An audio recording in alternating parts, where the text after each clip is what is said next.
Bonjour à toutes et à tous. Tout d'abord, j'espère que 2024 sera l'année du rebond pour notre industrie, après une année 2023 en demi-teinte.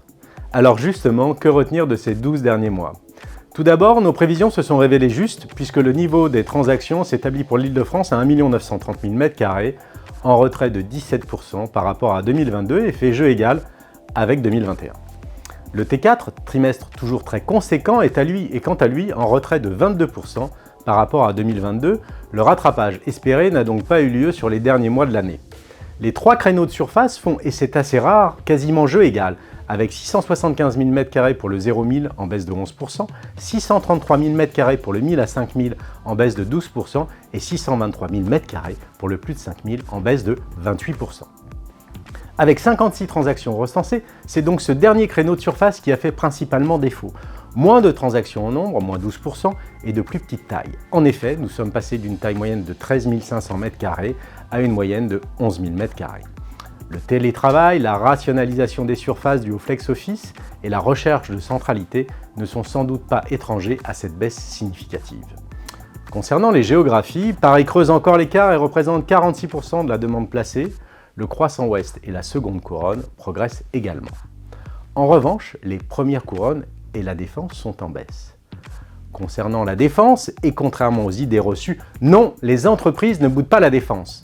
La preuve en est son nombre de transactions qui est au plus haut depuis 20 ans. Les petites surfaces ont ainsi progressé de 30% en 2 ans.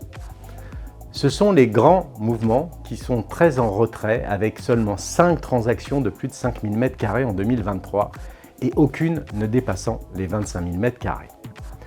Concernant les premières couronnes, il faut là aussi regarder de plus près, car si le Nord rencontre toujours de grandes difficultés avec une seule transaction de plus de 5 000 m², ce n'est pas le cas de la première couronne sud, qui voit son volume de grandes transactions doubler. L'arrivée prochaine de la ligne 15 participe sans aucun doute au regain d'attrait du secteur. Sur le croissant ouest, c'est la boucle sud qui tire le mieux son épingle du jeu, et principalement les communes de Boulogne et d'ici les Moulineaux, qui voient leur volume de grandes transactions augmenter de 150%. Le niveau de l'offre disponible, quant à lui, continue sa progression et bat des records de trimestre en trimestre pour s'établir à plus de 4 300 000 m². Le pic de livraison attendu en 2024, 750 000 m² encore à commercialiser, ne devrait évidemment pas arranger cette situation. Si crise il y a, c'est donc bien une crise de l'offre à laquelle nous devons faire face. Malgré une demande soutenue qui devrait se maintenir autour de 2 millions de m², le temps et les ajustements de loyer ne suffiront pas à rééquilibrer l'offre et la demande sur les secteurs périphériques les plus offreurs. La résorption de ce stock important passera nécessairement par des transformations et des changements d'usage.